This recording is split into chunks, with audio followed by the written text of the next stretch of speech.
Nous avons évoqué il y a peu la possibilité d'une forte dépréciation de l'euro. La devise européenne aura certes des difficultés à franchir le seuil symbolique des 1,20 $ pour 1 euro. Mais passé ce seuil, le mouvement pourrait porter l'euro bien en deçà de ce niveau. C'est ce que prédit notamment Goldman Sachs à l'horizon 2017.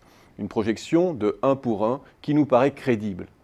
Ce type de prophétie, on le sait, tient du pari. Anticiper le taux de change est l'art le plus incertain dans l'art déjà périlleux de la prévision économique.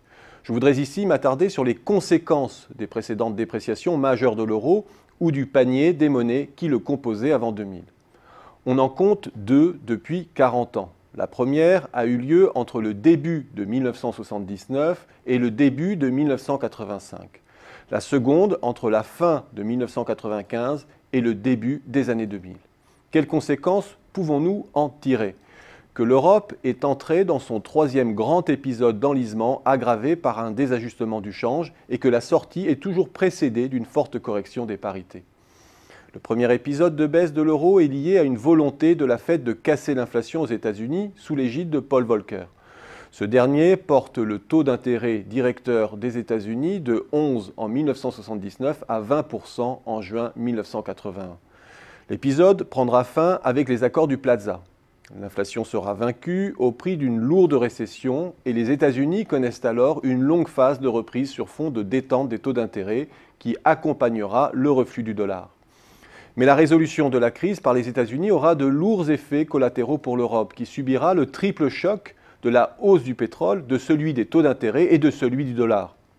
Un environnement qui la piège dans une stagflation prolongée. Elle ne se replacera vraiment dans le sillage de la reprise américaine qu'en 1986-1987, sous l'effet d'une réappréciation des devises européennes et de la décrue des prix du pétrole après 1985. Quelles conséquences en tirer ? Que les États-Unis ont joué la partition qui les arrangeait. America First, en somme. Ce jeu en solo a retardé les ajustements européens et soumis le SME à des tensions extrêmes. Le second épisode, entre 1995 et 1998, est différent. Mais là encore, il se joue sur fond de décalage conjoncturel. Les États-Unis, en lourde récession après la crise des saving loans, vont laisser glisser le dollar.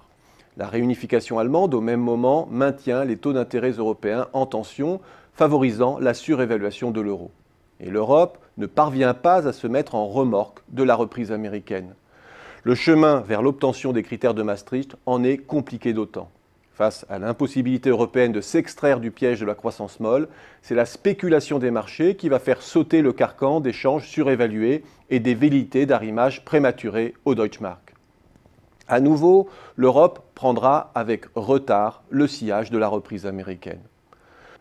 L'enseignement de cela n'est pas qu'il y aurait un lien mécanique et miraculeux entre la baisse de la parité et la croissance, mais plutôt, que les désajustements du change ont à plusieurs reprises été des facteurs aggravants des crises européennes. 2, que ces désajustements sont subis et découlent de l'incapacité européenne à se coordonner et du primat américain sur le pilotage du change, qu'il utilise à leur avantage dans les premiers temps d'une crise. 3, que l'ajustement du change joue un rôle décisif pour sortir l'Europe de ses impasses.